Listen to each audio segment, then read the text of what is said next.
Criação de filho é algo desafiador. Os pais concordam? Sim. É interessante que muitas vezes as nossas palavras aos nossos filhos, nós falamos 1, 2, 3 vezes, mas não funciona. Acontece isso com vocês?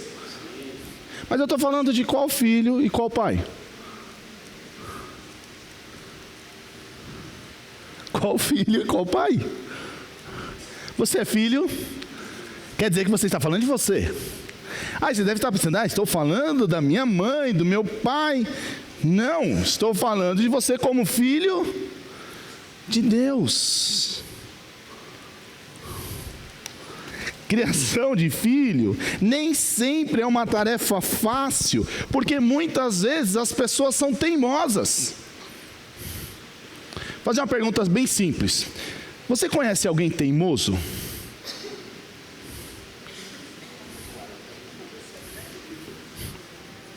Hoje a mensagem é só para os teimosos. Quem não é teimoso pode sair, por favor.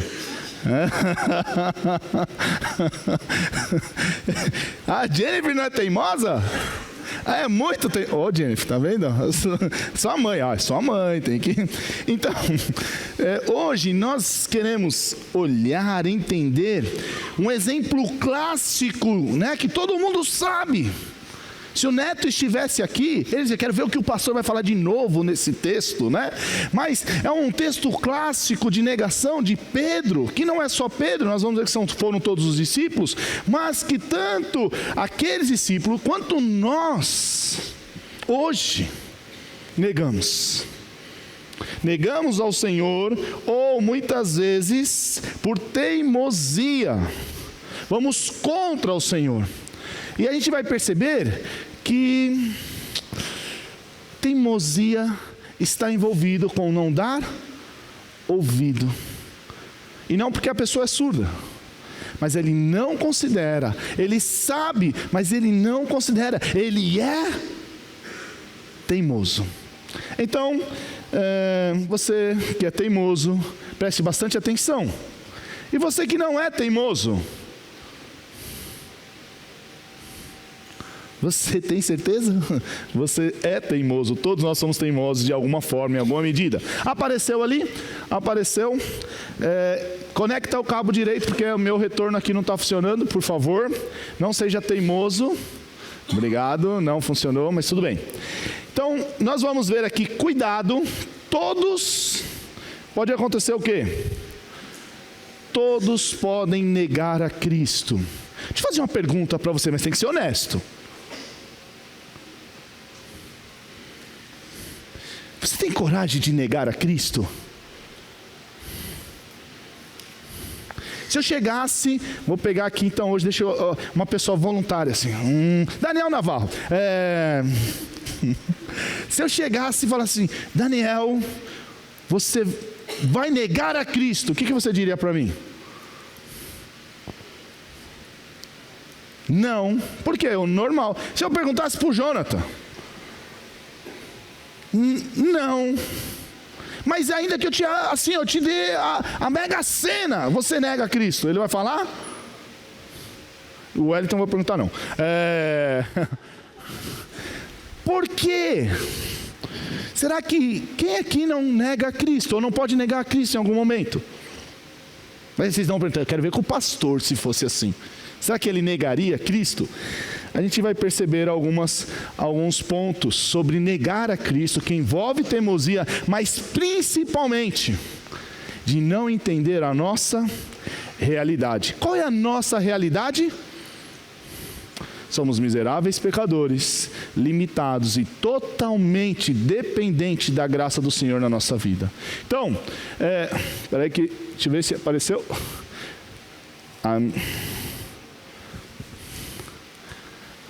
Calma.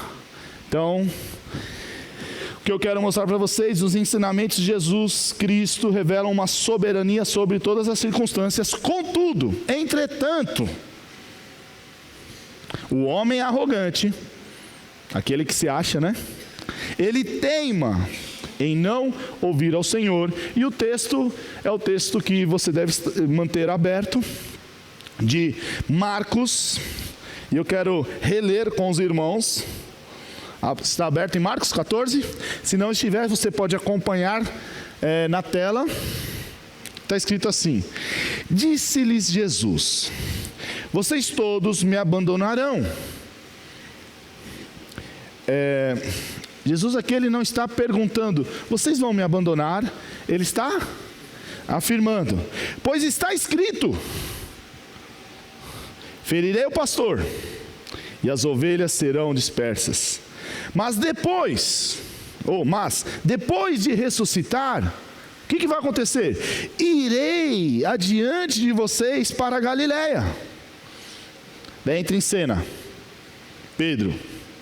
Pedro declarou: ainda, se Pedro é demais, ainda que todos te abandonem. O que ele responde? O que ele está dizendo? Eu não te abandonarei. Respondeu Jesus, como um bom pai, né? Asseguro-lhe que ainda hoje, esta noite, antes que 2 vezes cante o galo, 3 vezes você me negará. Só que ele estava falando com quem? Com Pedro. E aí Pedro responde. Mas Pedro insistia ainda mais. Olha o que ele diz: mesmo que seja preciso que eu morra contigo. Uma afirmação forte, não é? O que ele diz? Nunca te negarei. E todos os outros disseram o mesmo. Vamos entender um pouquinho melhor o contexto. Eles estão na quinta-feira à noite. Eles tinham acabado de celebrar a Páscoa, não domingo passado que eu estava na congregação, mas no outro domingo nós lembramos, né? E o Senhor Jesus mostrou: alguém vai me negar, nós temos um traidor aqui. Eles viram todo aquele arranjo para a celebração. Ele se apresentou como o Cordeiro que tira o pecado do mundo. Então, a refeição da Páscoa, provavelmente, ela durou mais ou menos 5 horas. Até um pouco antes aqui, o que está acontecendo é provavelmente um pouco antes da meia-noite. E quando foi terminado, então, Jesus e os 11, eles estavam caminhando para o Monte das Oliveiras. E aí, eu fico imaginando o clima que está, o que está acontecendo ali, eles celebrando com o Senhor, e aquela alegria, mas aqueles debates, lembre-se que nós estamos na semana da paixão, aqueles debates que ele teve com os fariseus, com os saduceus, a entrada triunfal, tudo que estava acontecendo, aquela figueira que ficou seca, e tudo isso na cabeça dos discípulos. Mas aqueles discípulos talvez estavam empolgados e pensando então em toda a glória do Messias. Só que eles perceberiam que em alguns momentos, mais algumas horas, ia começar algo terrível. A prisão do Senhor Jesus, todo o sofrimento, a tortura, a morte de cruz. Jesus, ele está sendo muito misericordioso com os discípulos. Quando ele diz assim: todos vocês vão me abandonar, ele está sendo misericordioso, porque ele sabia que aqueles discípulos não teriam condições ainda, porque daqui a pouco aqueles discípulos vão morrer por causa de Cristo, todos eles, mas eles ainda não tinham condições, não estavam preparados, capacitados para quê? Para o que viria. Então, quando nós olhamos aqui, que vocês vão abandonar, Jesus está sendo muito, muito misericordioso. Ele está amando aqueles discípulos, Ele está preparando aqueles discípulos. Outros conceitos teológicos nós podemos olhar para esse texto, e eu não vou trabalhá-los aqui, eu vou quero seguir um outro viés, mas nós temos a certeza que fiel 100% aos princípios do Senhor só teve um, porque todos, de alguma forma, negam, caem. Os discípulos, e nós estamos agora falando dos discípulos que tiveram o melhor professor, 3 anos e meio, num curso intensivo com Jesus Cristo, eles falharam. Mas ao mesmo tempo, percebemos que a misericórdia do Senhor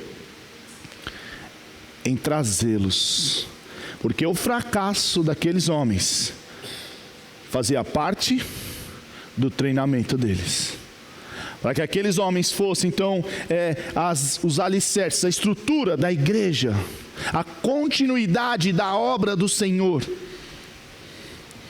Sendo assim, eu vou dividir agora esse diálogo aqui entre Jesus e Pedro como um representante dos 11, mas eu quero dividir, e nós vamos perceber Jesus amando, Jesus demonstrando carinho, misericórdia, orientação, mas Pedro não entendendo. Pedro, em sua teimosia e arrogância, não entendendo o amor do Senhor. E antes de eu continuar, eu gostaria de fazer essa pergunta bem sincera, porque eu queria uma resposta sincera, e não em viva voz, não, mas você para você mesmo. Você percebe a orientação do Senhor para a sua vida? Você percebe a misericórdia do Senhor em paciente e insistentemente revelando o que vai acontecer e o que é esperado de você? Essa resposta que você tem que analisar, pensar, gerir, meditar, ela faz a diferença na nossa vida. Porque fato é, o Senhor fala com a gente, mas será que temos ouvidos? Então, como eu disse, quero dividir agora em 4 partes, 2 em Jesus revelando a realidade dos fatos, e 2 em que os discípulos revelam a arrogância e a ignorância do que tinha para acontecer. Então, nós vamos começar com a primeira parte, os versículos 27 e 28. Você pode acompanhar na tela. Jesus, ele revela os fatos que ocorreriam. Então está escrito assim: disse-lhe Jesus: vocês todos me abandonarão, pois está escrito, ferirei o pastor e as ovelhas serão dispersas, mas depois de ressuscitar, irei adiante de vocês para a Galileia. É interessante então que nesses 2 versos, nós podemos ler sobre as promessas do Senhor. Podemos também aprender sobre o Senhor. A primeira coisa que você olha para esse versículo e você começa a perceber, então quer dizer que Jesus Cristo, ele é o pastor. Quando ele usa o texto de Zacarias, ele está dizendo aqui, ferirei o pastor. Então Jesus está se colocando na posição de pastor. E nós somos ovelhas. Agora, qual é a função do pastor? Cuidar da ovelha, mas principalmente direcionar a ovelha onde ela consiga manter-se alimentada, protegida. Percebemos também Jesus como obediente ao que está lá, ao que está escrito. Algo que já está determinado, que já não tem como mudar, porque quando ele fala está escrito, ele está dizendo que era o que o Senhor já disse sobre. Então, o Senhor é obediente e Ele vai cumprir exatamente exatamente o que o Pai falou para ele. O que é esperado, o plano perfeito do nosso Deus, Deus Pai, Ele vai cumprir. E olha que a gente vai fazer então um contraponto de Pedro, que ele não quer cumprir. Nas próximas mensagens, quando nós chegarmos ali na crucificação, nós vamos perceber como Jesus foi obediente. Mas isso nos próximos domingos. Ao mesmo tempo, eu já mencionei, Jesus, Ele é muito misericordioso, pelo fato de ter essa conversa, de preparar para a realidade. Não são poucos os momentos que nos aconselhamentos nós mostramos para as pessoas, você tem que ver a realidade, e principalmente com filhos, mostre a realidade para o seu filho. E a pessoa, não, tadinho, ele é muito pequenininho, eu não vou fazer isso. Por quê? Você não prepara a pessoa, e quando ela cai em si, ela vê que a realidade é dura. Jesus também, Ele foi humilde em compartilhar o plano de Deus com os seus discípulos. Além de ser misericordioso, Ele foi humilde. Ele poderia simplesmente guardar para Ele, e talvez falar assim, daqui a pouco vai me negar todo mundo aqui, ó. Não vai ficar um. Mas Ele compartilha, fala, vocês vão fazer isso, é esperado isso. Por outro lado, então Jesus, Ele revelou as promessas, e eu quero que você preste bastante atenção, porque é justamente o que Pedro não entendeu. Jesus, Ele disse que Ele vai ser ferido, e o termo ferido aqui, já dito lá em Zacarias, é um ferimento de morte. E é um ferimento que o contexto de Zacarias nos mostra que quem vai ferir é o Senhor. Está escrito, Deus vai ferir. Então, Ele já tinha dito que isso era necessário, lembra? É necessário que o Filho do Homem sofra. É necessário que o Filho do Homem seja entregue aos gentios, seja morto.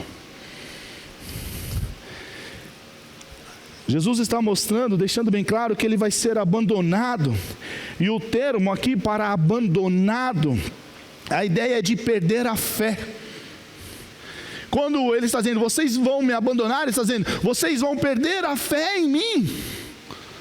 Vocês não vão acreditar no que eu estou falando. E o que sempre Jesus estava falando para eles? Que Ele era o Filho de Deus. Eles chegaram à conclusão, quem tu diz que eu sou? Ele fala, tu é o Cristo, muito bem. O Senhor Jesus falou para Pedro. Mas lembre-se, eles têm uma bagagem teológica. Eles pensavam que o Messias viria e ia libertar todas essas coisas, ia libertar Israel, ia resolver tudo. Mas de repente, eles vão perceber que aquele que eles estavam acreditando ser o Messias, vai ser morto, humilhado, cuspido no rosto, vai apanhar. Espera aí, será mesmo que esse camarada era o Messias? O Filho de Deus?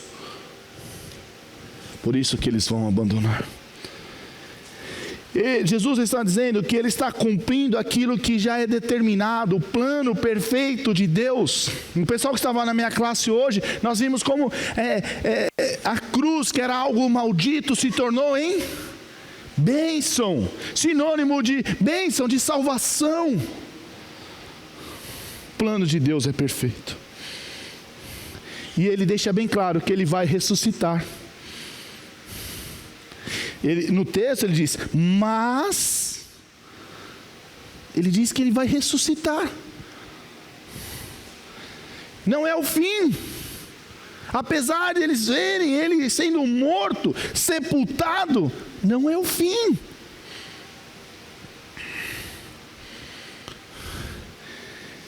Nós muitas vezes direcionamos a nossa vida como se a nossa vida, o fim fosse a morte. É natural isso. A gente tem que fazer um exercício mental, uma disciplina, para entender que a nossa vida é pós-morte, que a nossa vida continua e que nós devemos guardar os nossos tesouros, por exemplo, não nessa vida, Mas isso é um exercício que a gente tem que... Porque o natural é você olhar para a morte como fim, o ponto final. E aqueles homens, eles estão prestes a ver a morte, o ponto final. Então Jesus está mostrando para eles: eu vou ressuscitar. E Jesus faz uma promessa, ele diz que eles iriam encontrá-los novamente na Galileia. O que Jesus está dizendo? A gente vai se reunir novamente.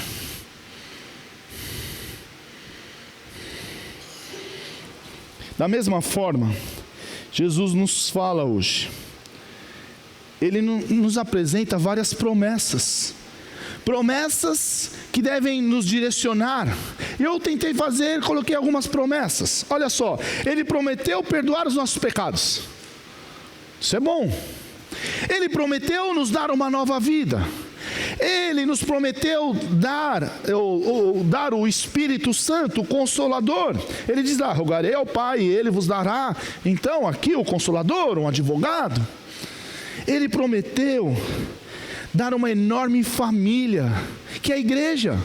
Ele diz lá em Marcos 10, 28, que a gente estudou: em verdade vos digo que ninguém há que tenha deixado casa, ou irmãos, ou irmãs, ou pai, ou mãe, ou mulher, ou filhos, ou campos, ou amor de mim e do Evangelho, que não receba 100 vezes tanto, já no presente, em casas, irmãos, irmãs, mães, filhos, campos, com perseguições, e no mundo por vir a vida eterna. Nós somos uma família. O Senhor Jesus, Ele disse que estava indo preparar morada, e que voltaria para nos levar.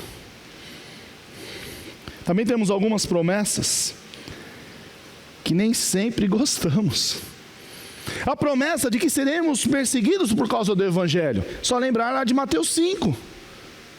Mateus 5, versículos 11 a 12. Nós temos a promessa de que teremos aflições. João 16.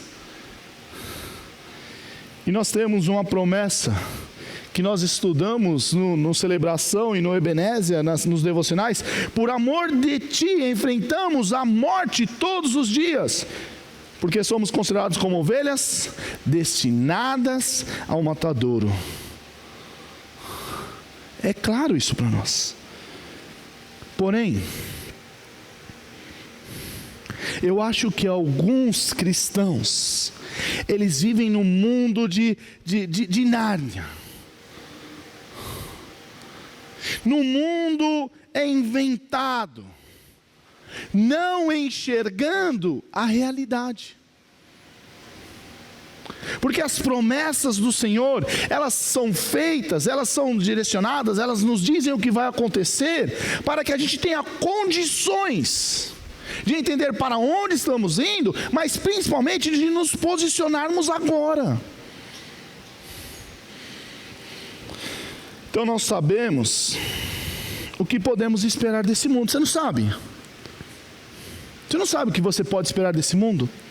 Sabe? Aqui acabamos de ler, vamos enfrentar a morte todos os dias. Somos como ovelhas, caminhando, destinadas, indo para o matadouro. Você sabe, não teremos a amizade do mundo.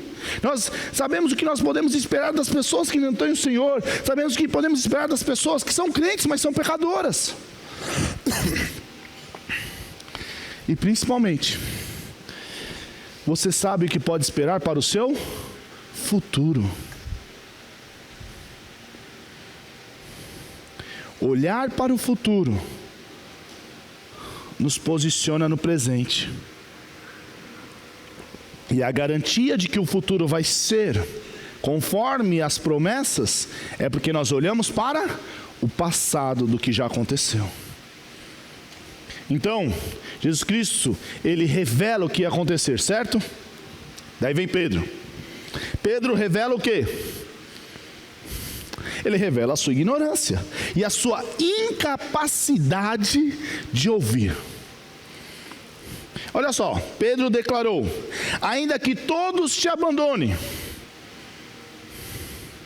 eu não te abandonarei. Pedro, ele está fazendo uma promessa também. Perceberam? Assim como Jesus está dizendo o que vai acontecer, Pedro faz uma promessa. E ele está prometendo algo que a gente tem certeza que não vai acontecer. Por que a gente tem certeza que não ia acontecer? Tem Jesus e Pedro falando.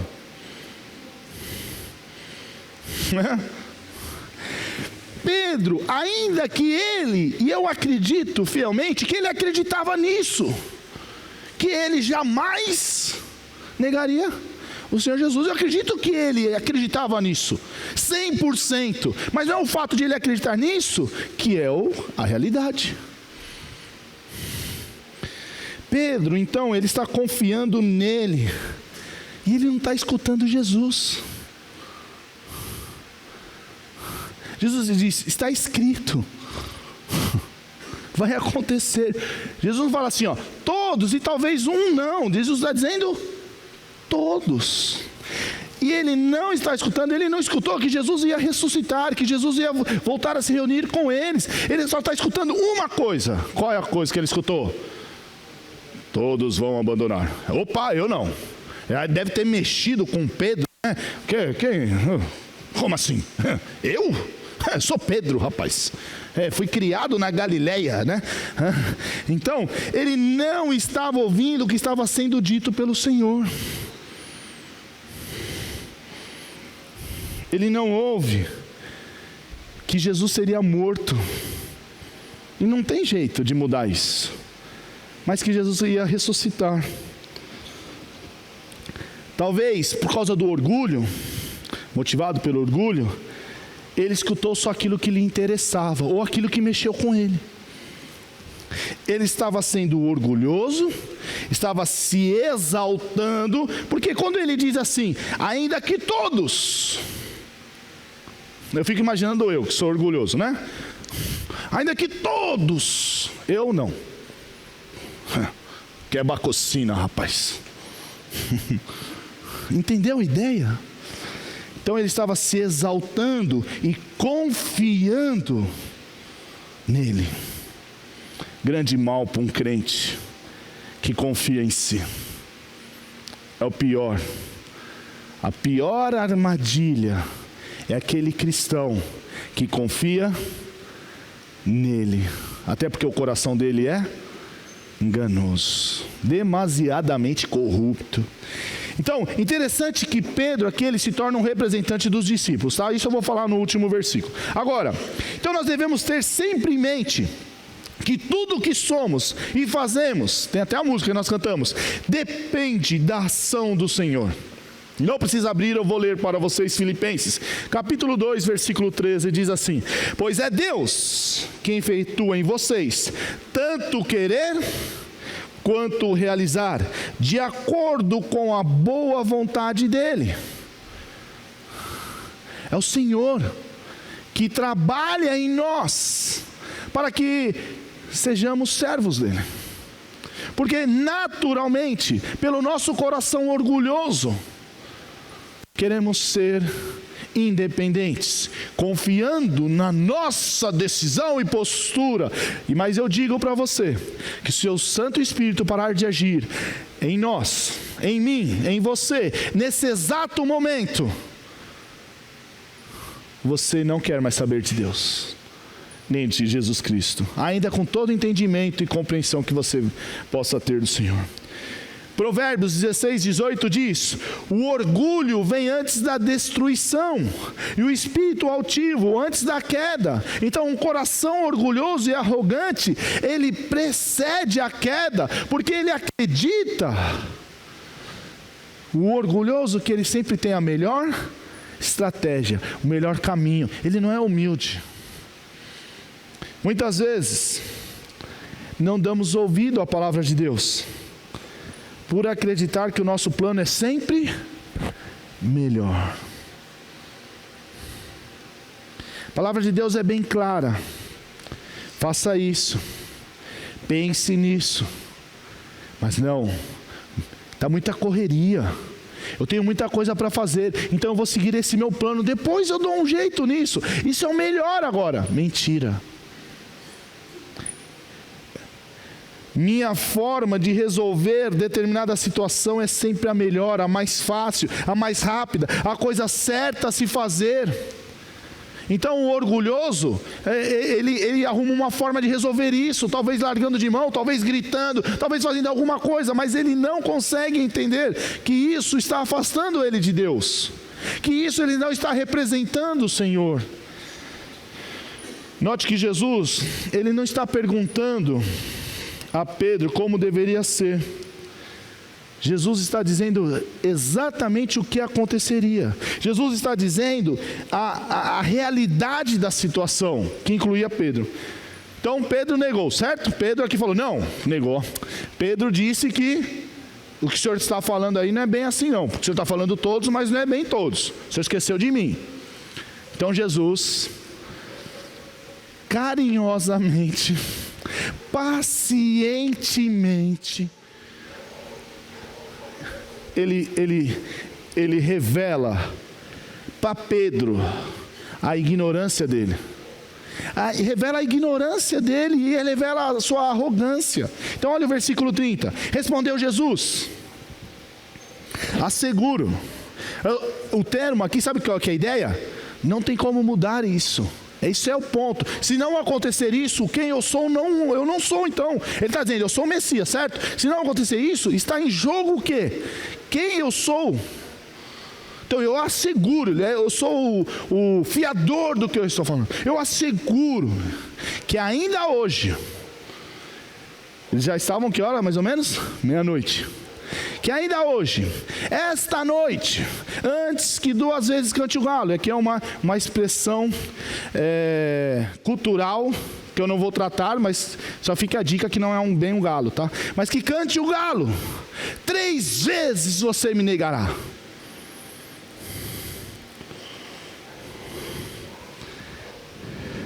Sabe o que Jesus está dizendo? Jesus diz que Pedro vai descobrir uma realidade dura daqui a poucas horas. Qual é a realidade que Pedro vai descobrir? Qual que é? Que ele vai abandonar Jesus. Você acha que a hora que Jesus fala isso para Pedro, ele fala, não, é verdade Jesus, agora eu entendi, eu concordo com o Senhor. Não, ele não está entendendo, só que Jesus está dizendo, eu lhe asseguro que ainda hoje, daqui a pouquinho, mais algumas horinhas, você vai me negar, não uma, mas 3 vezes. Vai lhe faltar fé. Você não vai querer ser associado à minha pessoa. Então vai mostrar na realidade, ou vai mostrar a realidade, não só dos fatos, mas principalmente de quem era Pedro. A palavra de Jesus, então, ela sempre mostra a verdade, mostra a realidade. A palavra do Senhor, ela não tem erro. A palavra do Senhor é a verdade. O ser humano, ao contrário, ele é inconstante. O ser humano, ele é medroso. Quando eu falo medroso, medo de perder, ou medo de acontecer algo fora do seu plano. Mesmo aquele mais confiante. Jesus, então, ele está sendo muito bondoso, muito misericordioso com Pedro. Estão percebendo isso? Olha como que esse texto, a gente gosta de falar aquele Pedro, quando Jesus está na praia, e fala, tu me amas, né? Mas aqui, Jesus já está mostrando tanta misericórdia. Muitos de nós acreditam que são autossuficientes. Sabe como que eles fazem isso? Não precisam ler a palavra de Deus. Para que eu vou ler a Bíblia? Eu já sei o que eu tenho que fazer. Eu vou ler a Bíblia para eu saber o que eu preciso fazer? Não, eu já sei. E se a Bíblia fala, a Bíblia não fala, né? Porque ela não tem boca. Mas se a Bíblia, então, nos apresenta a palavra de Deus, nos apresenta a verdade, e essa verdade não é bem aquilo que a gente acha, o que a gente faz? Ignora. não dar ouvido. A palavra de Deus, ela sempre nos traz a realidade, algo que não vai mudar. Mas nós somos desejosos para silenciar uma consciência condenatória. O que é uma consciência condenatória? Uma consciência que vai ganhar um chocolate. Te condena. Condena o quê? A sua ação, condena a sua motivação, o seu coração.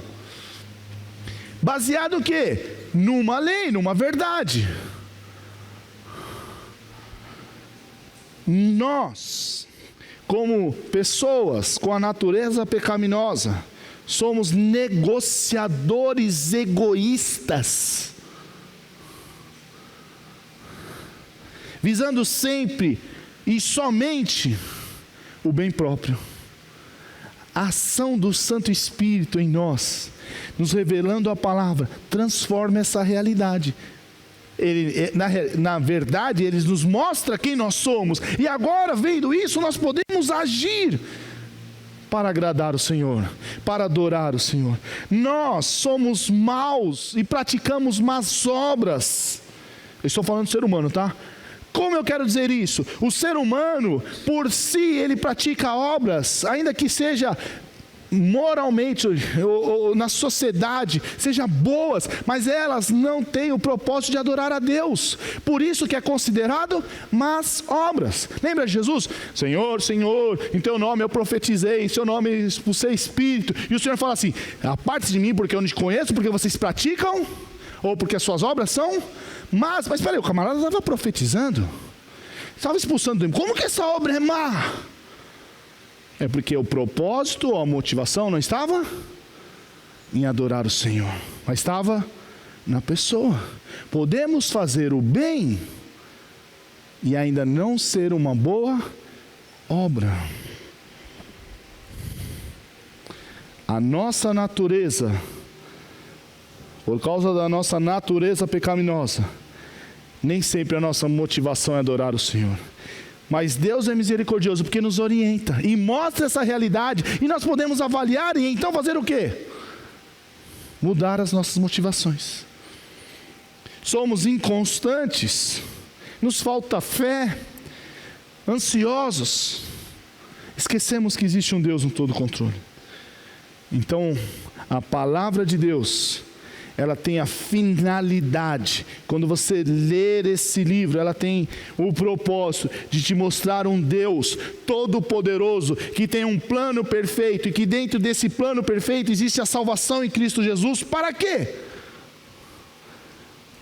Para você ir para o céu. Faz parte, viver a eternidade com o Senhor. Mas o propósito de Deus é ter um povo adorador dele. Essa é a realidade. Para isso, o adorador, ele precisa, a primeira coisa é entender o quê? A sua incapacidade de adorar o Senhor com as suas próprias forças. Porque se ele não entender isso, ele não vai buscar o Salvador. Ele não vai buscar a transformação do Senhor. Se eu acho que eu sou bom, eu não preciso de ninguém. O Senhor Jesus disse: eu vim para quem? Para os pecadores. Ele diz que o doente, ele precisa do médico, mas aquele que está são, ele precisa de médico. Então, a palavra do Senhor nos mostra a nossa realidade. O que Jesus está fazendo com Pedro? Mostrando a realidade dele. Pedro, você está achando que está tudo legal, está achando que todos, mas você não. Vou te contar uma coisa.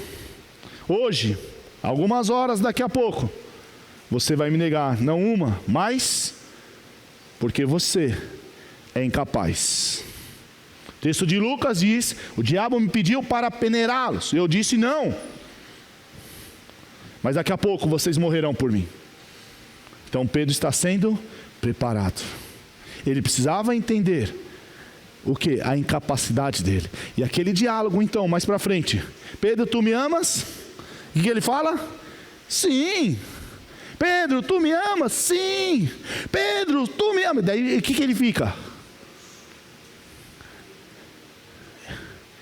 Ele, peraí, Senhor, o Senhor sabe que eu te amo, o Senhor sabe todas as coisas, mas o Senhor sabe também quem eu sou. Ali Pedro já estava começando a descobrir a sua realidade. Meu irmão, qual é a sua realidade? Você se acha o Superman do Evangelho? Você acha que ainda que todos aqui possam cair, você não pode? Que a sua realidade é então que eu sou muito crente e agora eu posso viver de tal forma que, sendo assim, eu julgo as pessoas, eu critico as pessoas. É essa a realidade?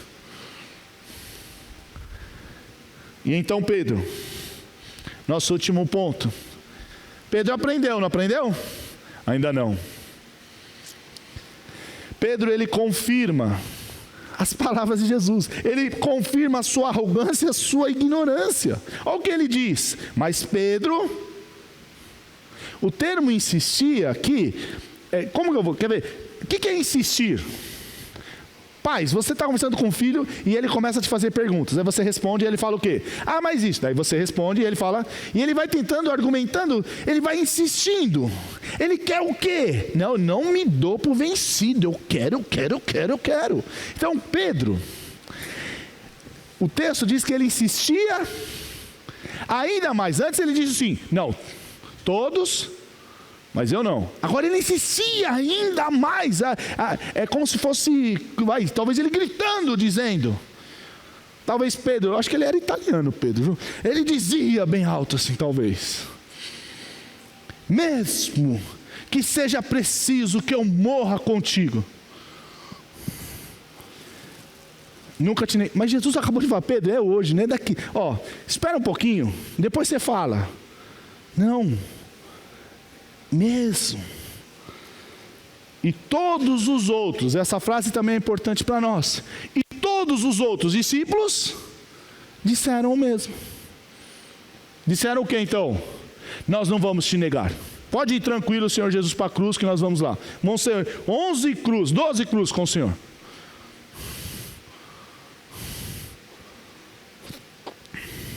Pedro, então ele não percebe a realidade da situação. Jesus está falando o que aconteceria, mas ele não está percebendo. Então ele teima, ele é teimoso. Agora antes, só uma coisinha, o que é teimosia?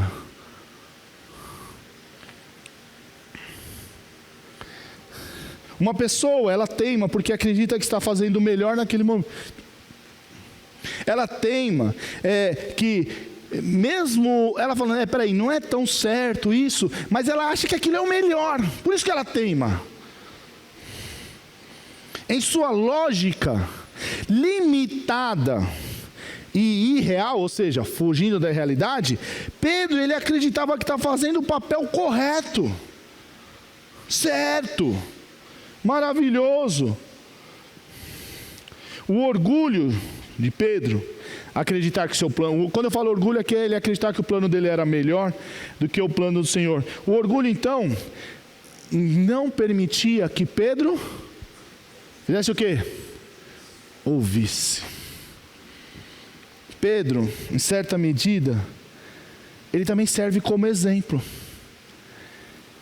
Ele serviu de exemplo ou como guia para os outros discípulos, porque a frase, e todos disseram o mesmo.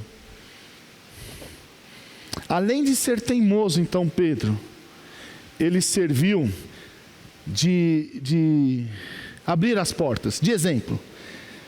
Todos aqueles discípulos, eles preferiram o posicionamento de Pedro, ao invés de escutar Cristo. Entendeu o que Pedro fez? Ele foi teimoso, o que nos parece aqui, levou alguns com ele. Quantos? Todos. E se você pegar, depois pode olhar na sua casa, dá uma olhadinha nas palavras todos. Tem 3 vezes ela aparece no texto. Todos, todos, todos. Todos me abandonarão. Todos abandonaram Cristo já ali. E seguiram a Pedro. Viu que interessante?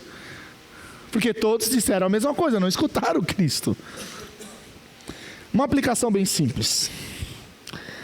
A realidade desse mundo ela é exposta para todos, mas nem todos estão percebendo. Romanos capítulo 1 diz que aquilo que de Deus você poderia conhecer, saber, ninguém quis. Trocaram a verdade pela mentira, por isso se tornaram indesculpáveis. Teimamos. E quando teimamos, assim como Pedro, não percebemos que os nossos lares estão em risco. Quando eu teimo com o que o Senhor diz para a minha vida, eu ponho o meu lar em risco. Se eu sou o irmão mais velho, eu sirvo de guia para o meu irmão mais novo. Se eu sou o pai, eu sirvo então para os meus filhos. Se eu sou esposo, para minha esposa. Se eu sou esposa, e assim vai. Ser teimoso é algo ruim para você e que pode ter discípulos. Romanos 1, versículo 32 diz que eles não se contentaram em fazer tais coisas como se tornaram, eu vou parafrasear, se tornaram professores, recrutando outros. Depois você dá uma lida lá, Romanos 1, 32. Não assumimos as nossas práticas e costumes que são equivocados e nos afastamos de Deus. Não damos ouvidos. E qual é a consequência? Qual é o resultado? Se afastar de Deus. Teimamos e não notamos que a falta de foco no Senhor, ou seja, uma secularização, ela é uma bomba relógio. Por que ela é uma bomba relógio? O que é uma bomba relógio? Daqui a pouco ela tem um tempo, mas ela vai. E nós teimamos, não, eu vou empurrando com a barriga aqui, eu vou sendo esse tipo de pai, eu vou sendo esse tipo de marido, eu vou sendo esse tipo de esposa, eu vou teimando em não cumprir o que a palavra nos diz, eu vou sendo teimoso em não ouvir a palavra, mas isso é uma bomba relógio.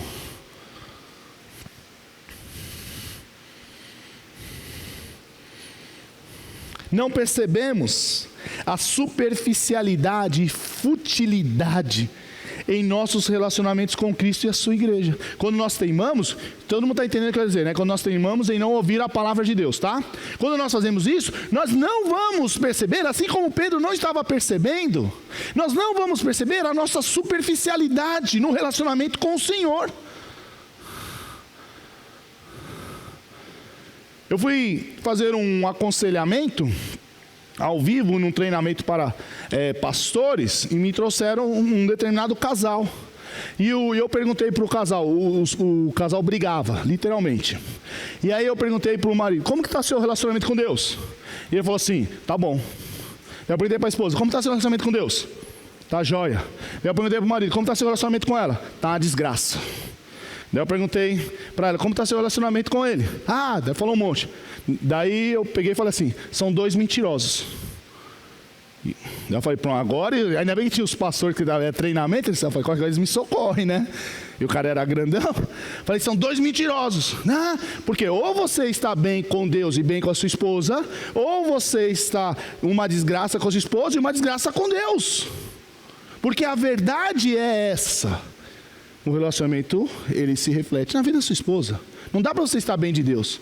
Então ele não percebia o seu relacionamento com Deus. E muitas vezes a nossa teimosia faz com que a gente não perceba que somos superficiais no nosso relacionamento com o Senhor. Ou mesmo com a igreja. Quando é a igreja, não estou falando simplesmente os prédios, mas o povo de Deus. Eu não tenho relacionamento com eles. Talvez eu veja só no domingo. Não ouvimos a palavra de Deus e então ficamos vulneráveis ao modismo, ao consumismo, a qualquer filosofia humanista, mundana, qualquer psicologia.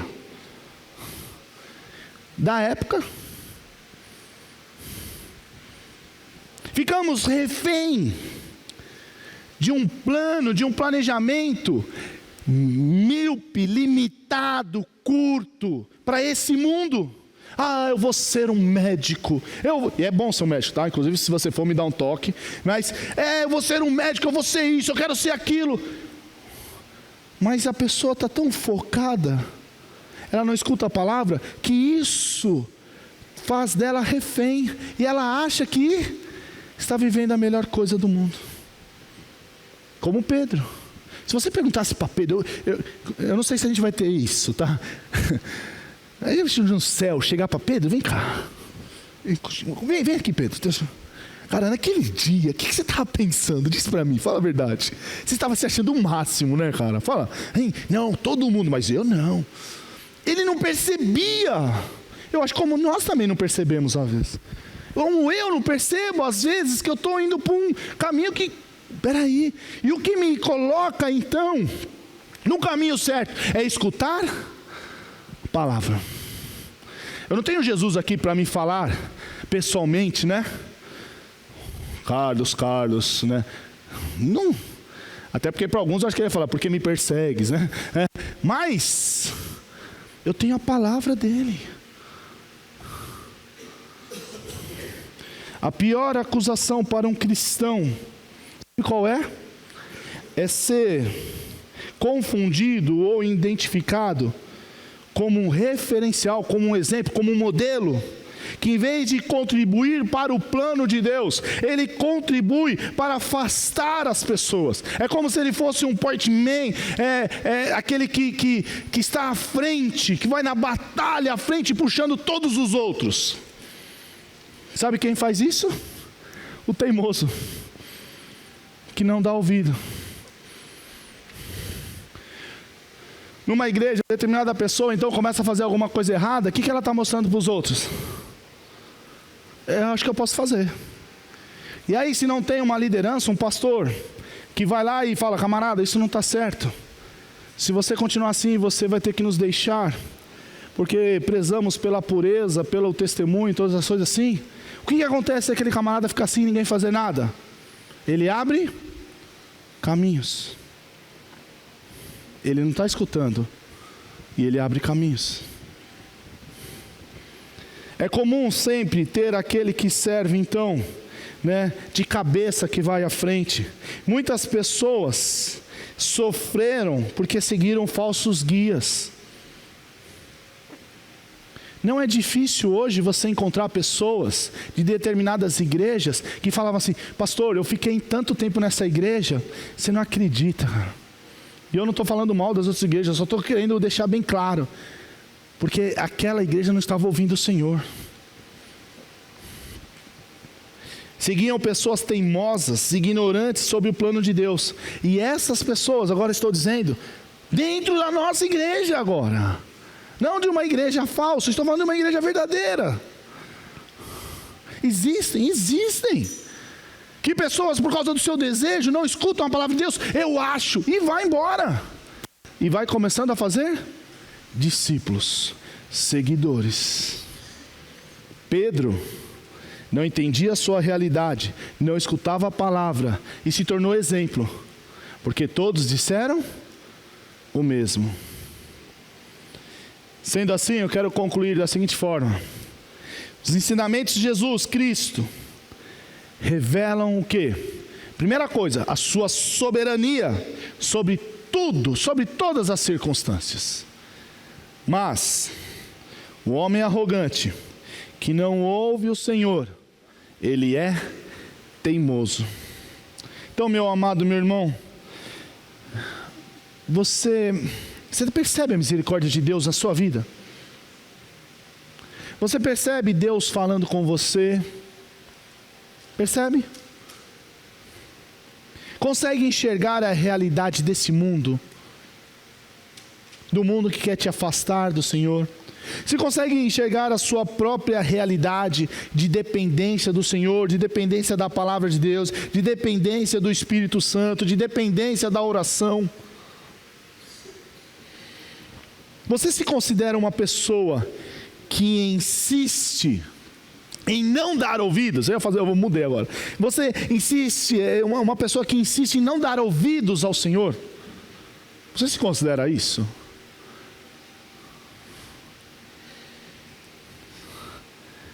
Você se considera um teimoso? Para onde você acha que você está caminhando? Pode um teimoso estar perto do Senhor? Sabe por quê? O teimoso, ele não dá ouvido. Então não vem me falar que o teimoso escuta a palavra. Somos pecadores, erramos, falhamos, mas não podemos ser teimosos. E para terminar, a última pergunta: o que você pretende fazer depois de ter passado 55 minutos ouvindo essa mensagem? O que você pretende fazer?